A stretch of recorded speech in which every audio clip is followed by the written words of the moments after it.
Good morning from beautiful Catalina. This is Why Not Travel, and once again, this is Robert, and this is day 4 of my Navigator of the Seas cruise. Catalina is a tender port, so we started off the day boarding a tender, or basically a ferry, to get to Catalina. It was a cloudy day, but that's how it normally is on the Pacific coast, and I already knew by noon it will start to warm up. I also wanted today to be basically a day for snorkeling. The day before, my family decided to kind of do our own thing in Catalina because we all wanted to do something different, but we also all agreed that we would eventually meet up at the beach club and just hang out. The beach club is honestly my go-to to do in Catalina, and that's what I normally do because I have been here so many times, yet I have never been snorkeling, so that was going to be my priority. Once off the tender, everyone normally heads right to go into Avalon, the main city of Catalina, but we actually went left. I did some research and I found out about this cove called Lovers Cove, where everyone recommends the snorkeling there, so we thought we would check it out. As we're walking to Lovers Cove, I want to point out that the beaches in Catalina do not have sand. They're actually pebbles and rocks, and some of the rocks are actually very sharp, so make sure you bring your water shoes when you visit a snorkeling area in Catalina. Another thing to know about Lovers Cove is it's also where all the underwater submarines and glass-bottom boats come to view the area.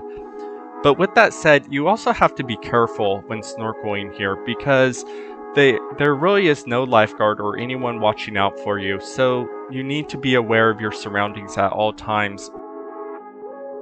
Now this video is sped up, but I do want to point out that Lovers Cove is actually really close to where you get off the tender from the cruise ship. It is a lot closer than I realized, and you could get there in less than 5 minutes.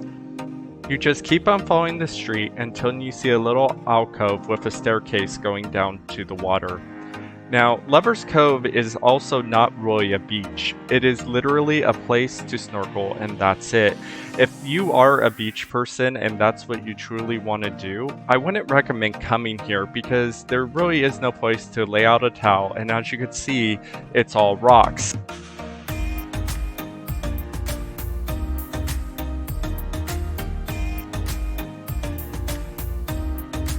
It's finally time to see if the snorkeling at Lovers Cove is worth it.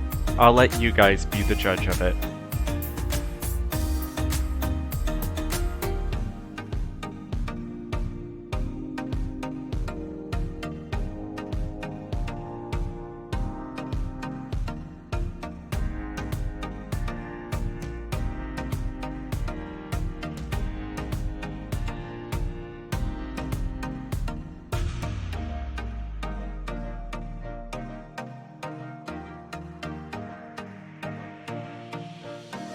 I want to bring up a couple of things about snorkeling in Catalina that I found out very, very fast.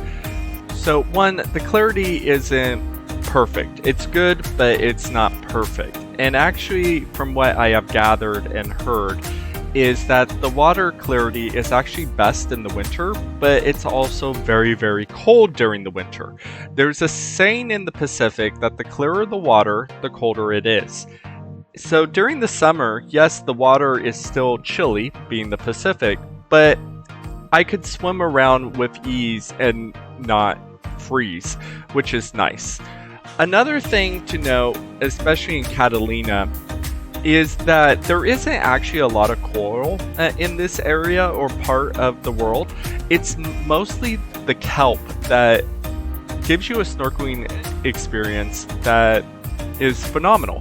It actually looks like you're swimming through a forest, and you're going to see that trend throughout the day at the other snorkel spots.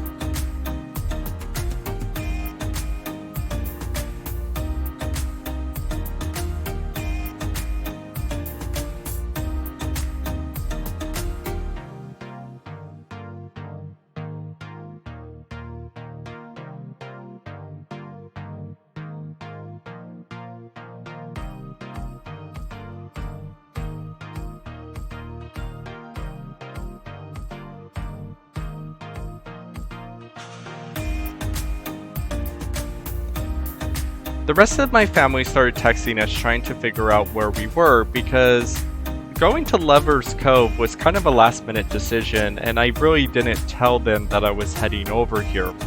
So we decided to make the long walk across Catalina over to the beach club.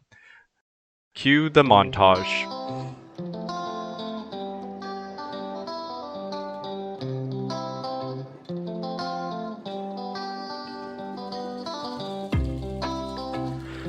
So Descanso's Beach Club is actually on the other side of where we're currently at.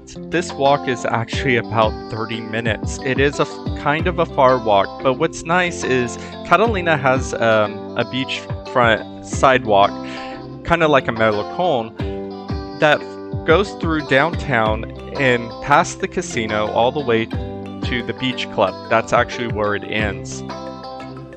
Another thing about the city of Avalon, it's actually a very cute little town, and you could actually walk around the downtown area in about 20 minutes, and you could actually spend a lovely day there at any of the restaurants along the ocean front.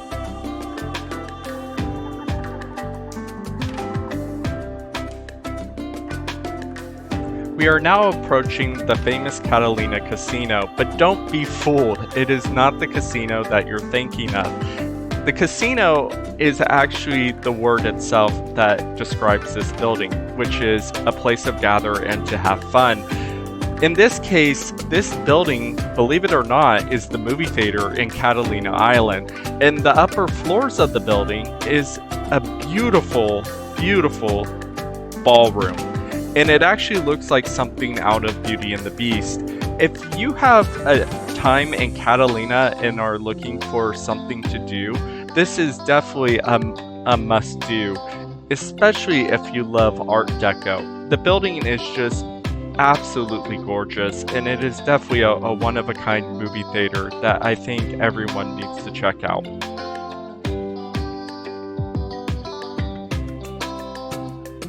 We are finally on the final stretch to the beach club in Catalina. Like I said, this was a long walk, but it wasn't too bad to do. However, you may want to consider taking a taxi. The reason why Descanso's Beach Club in Catalina is always my go-to when I'm here is because there is something for everyone to do. If you want to do the ropes course, it starts here. If you want to do zip lining, it also starts here. Kayaking, it has you covered. The list goes on, and also you just sit down and a waiter or a bar attendant will walk up to you and ask if there's anything you need or want.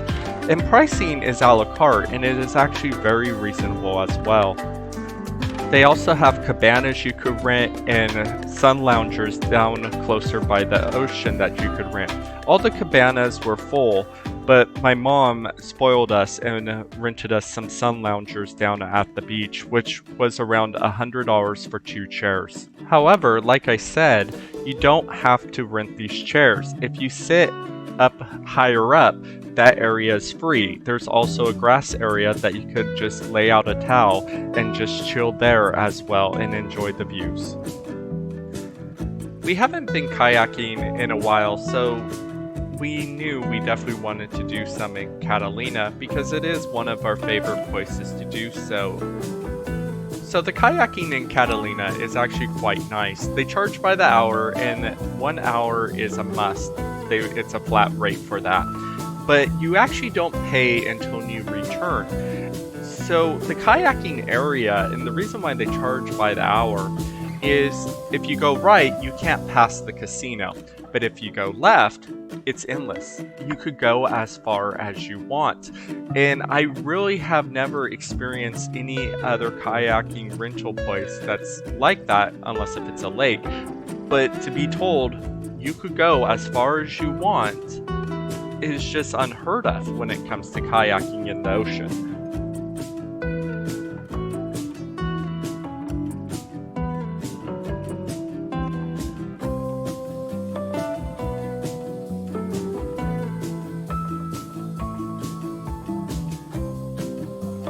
We started heading down the coastline some more because we remembered a beach that we found the last time we kayaked here. and we wanted to check out that beach, and the only way to get to that beach actually is by boat, aka a kayak. However, as we rounded the bend, we did see it off in the distance, and it was actually farther than we remembered, and we decided not to go there this time around. The reason is because we were here with my family, and we didn't know how long we would be gone if we just kept on going down the coastline to get to that beach. So we decided to turn around and just kind of kayak in the area of the beach club before heading back. After the kayaking adventure, my brother-in-law wanted to try snorkeling in the area of the beach club. Now, the beach club doesn't advertise it as being a snorkeling area, but at the same time, there's no one going to stop you from snorkeling, so we decided to just try it out and see what we could find. At first, I really wasn't seeing anything, and I thought to myself, okay, this isn't supposed to be a snorkel area, so it is what it is. But then I saw it. There was kelp off in the distance, so I decided to go swim out there. To my surprise, there was little clusters of kelp and fish swimming around it. It wasn't like Lovers Cove, but still, it was a decent snorkeling opportunity. So if you do find yourself with snorkeling gear at this beach club, just know you can snorkel if you really want to.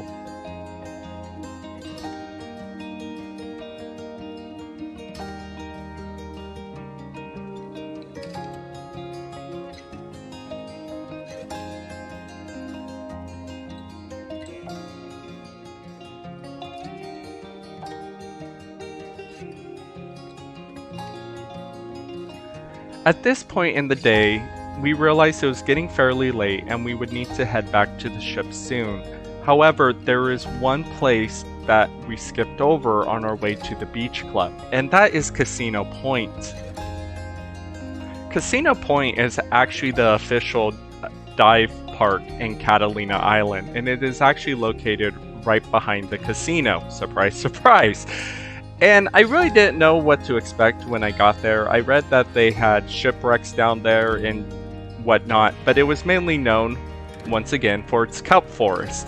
But besides that, I really didn't know what to expect. So when I got there and I saw that it was literally a staircase into the ocean, I was intrigued. There is no beach once again, and it is literally just a staircase. You just take the stairs down, and once at the bottom of the stairs, you take a leap of faith into a whole nother world.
I really want to spend more time here, and it met all my expectations. And that mermaid or merman that I saw, I don't know, it just left me speechless. And like I said, I wish I would have came to Casino Point sooner in the day so I could have more time, because I was just amazed. Words cannot describe it, and even this video does not fully give it justice of how beautiful it actually is. But sadly, I realized we had to get back to the cruise ship. So I made my way back to the stairs, and once I got out of the ocean, I was just speechless and amazed at what I just saw.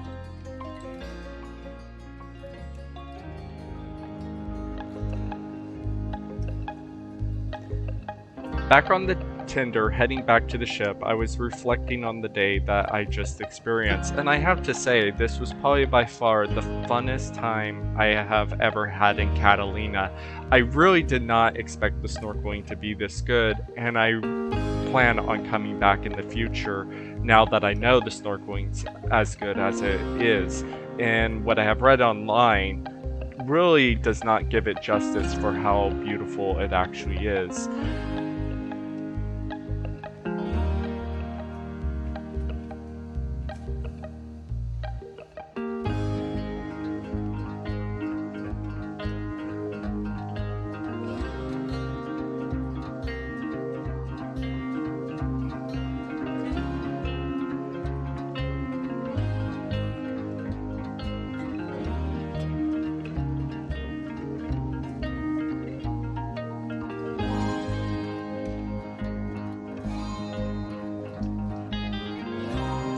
Until next time, like and subscribe, and always, I leave you with this question: why not travel?